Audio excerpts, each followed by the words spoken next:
What's the biggest thing for you to improve on, stepping up and being a starter? I think everything. Playing the run, being stout as the run. Because I'm not as big of a guy, so being solid to run and just everything. Improving at a fast rate. I think I got a lot to prove. So. Okay.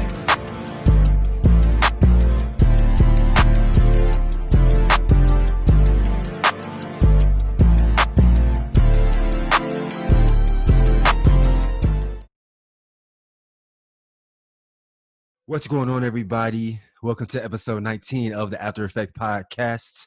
I am your host, LeBron Stephen, but you can call me B. Brian, LBZ, LB, Big Brian, whatever you prefer. So for episode 19, I'm doing something just a little bit different, right? No guests, only giving my take and my opinion on current events. It won't be too long.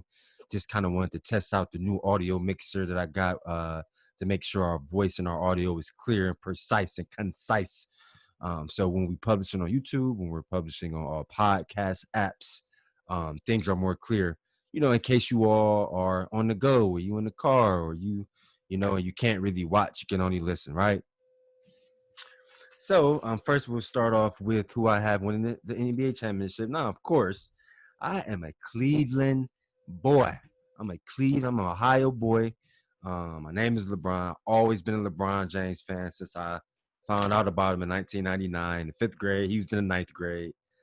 So I'm rooting for the Lakers tonight. They have Game 5 in the Western Conference Finals tonight, hoping that they handle business, take care of business, and then handle business in the finals. I think it could go 4-1, whether they play the Heat or the Celtics. I've been a LeBron fan for a long time, been super inspired by everything that he's done in his past through his 17-year career, his philanthropy, and also him building a production company and team, kind of just doing what he wants to do, doing things with, unapologetically being him, doing things with his brothers, Mav Carter and Rich Paul and all the guys. I think it's Ernie and some other guys as well.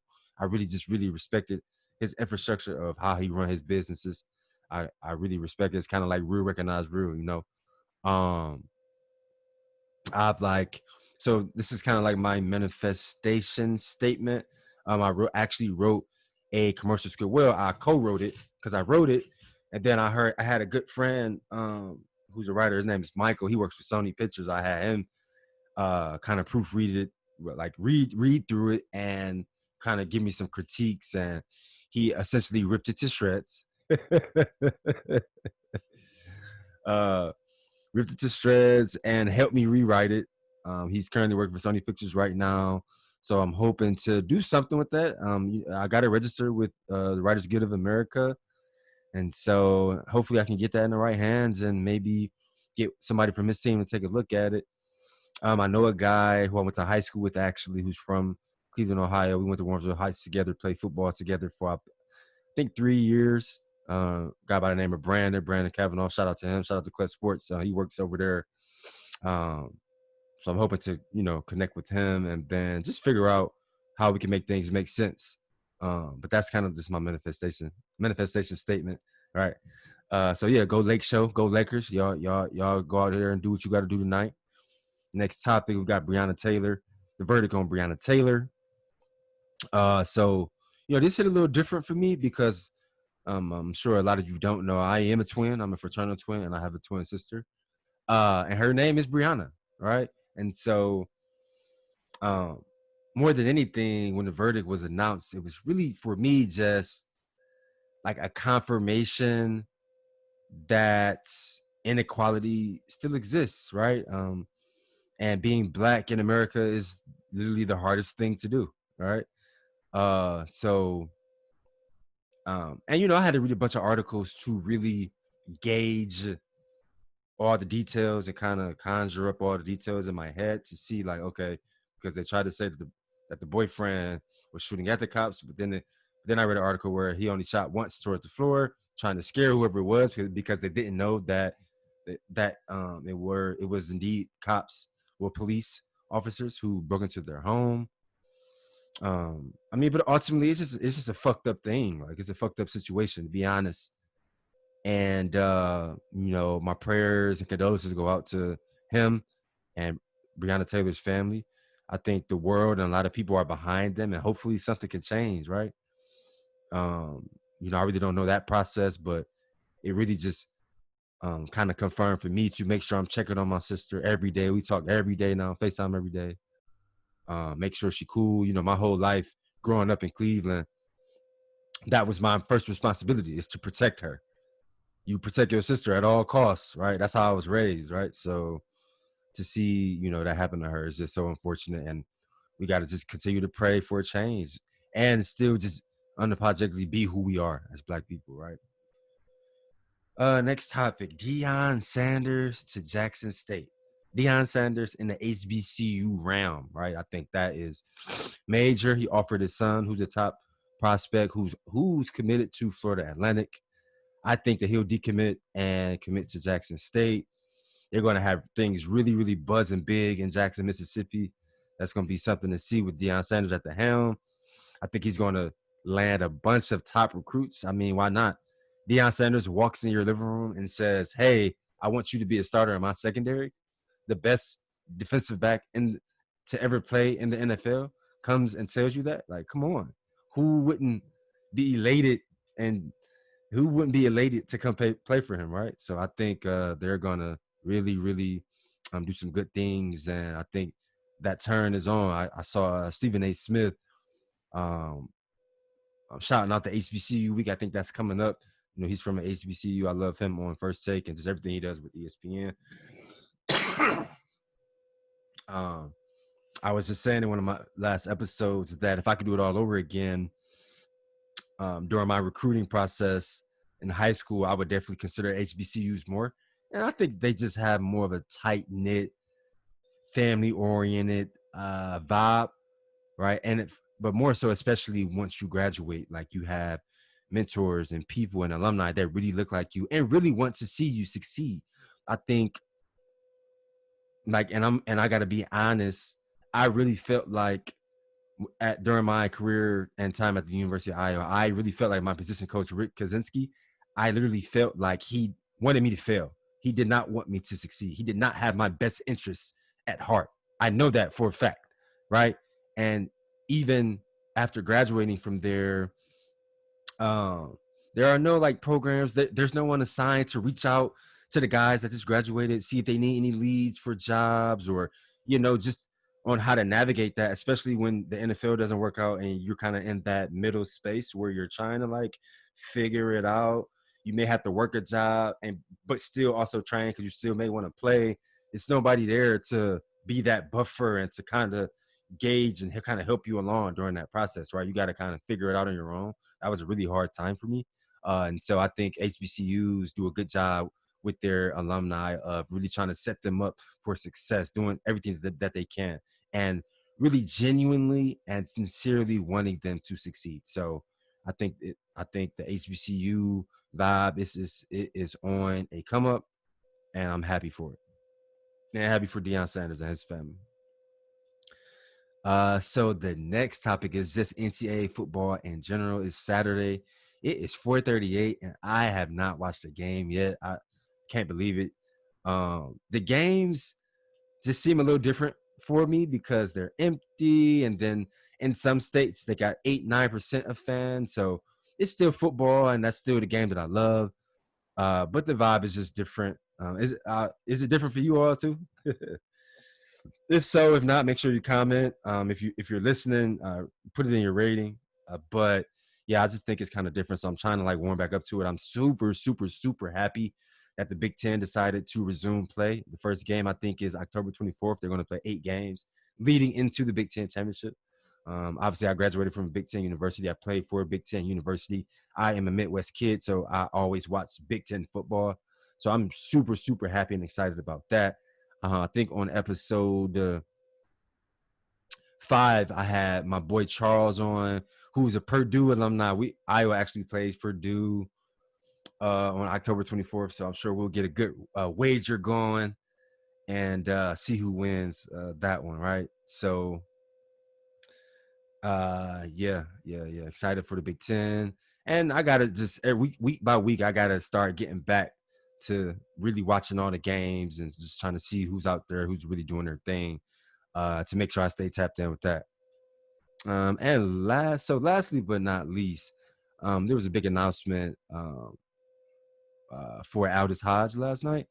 He landed the role of Hawkman, a superhero in The Rock's upcoming DC film, Black Adam. And um, for whoever don't who for those of you who don't know who Aldous Hodge is, he's a actor. He was the lead in the Brian Banks movie. He was one of the leads and one of the supporting actors in Straight Outta Compton. I mean, he's got over 80 credits. He's been acting since 2004.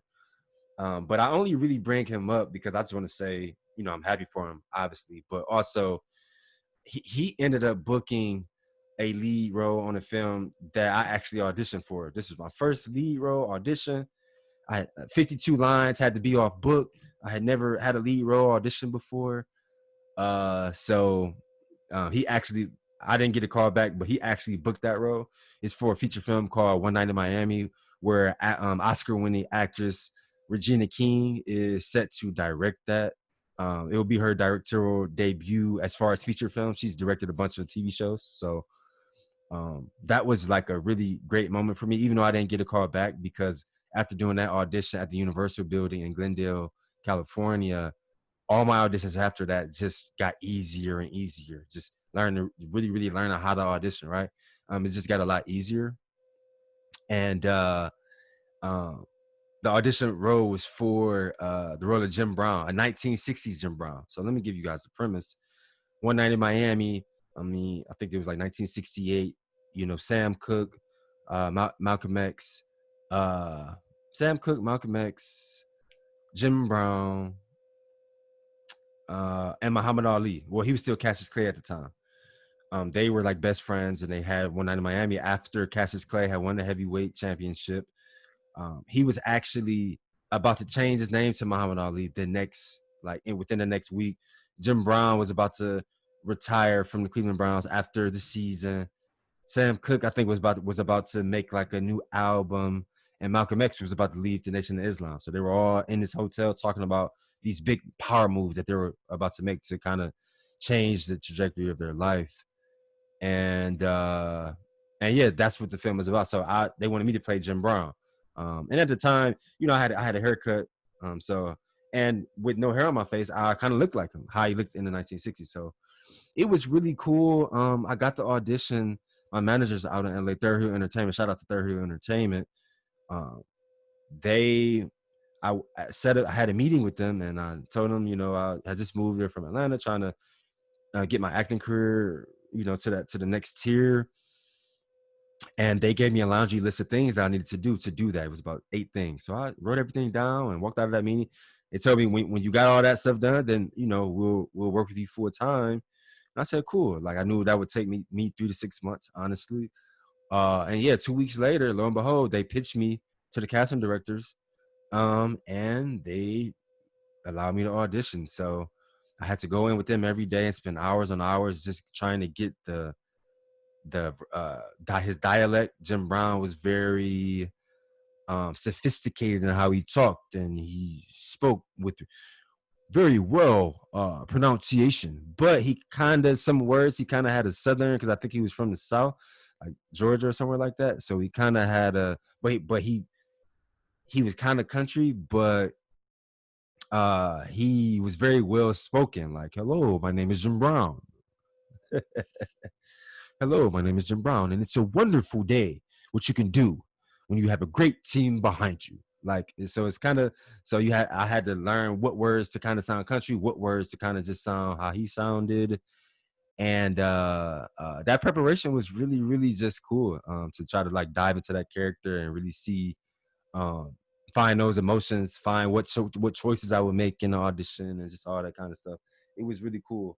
And I didn't book the role. Aldous Hodge booked it. And so I only brought that up to say, that I'm happy for him to see that he booked that role, even though I didn't get it. And also, his career continues to ascend.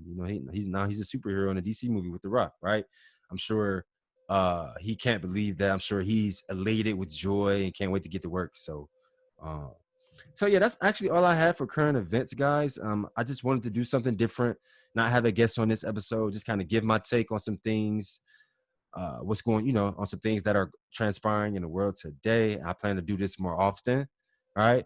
And so I hope you've enjoyed. Like I said in my episode 18, I am about to get some t-shirts and dad shorts in development for the podcast, specifically for the podcast. I got some really cool ideas and hope that whoever listens and watches and really rocks with the podcast will purchase.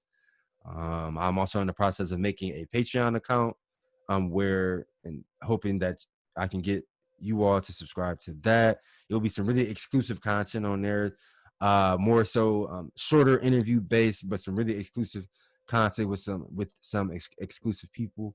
So I'm hoping that you all subscribe to that as well. And yeah, we're gonna keep this thing going.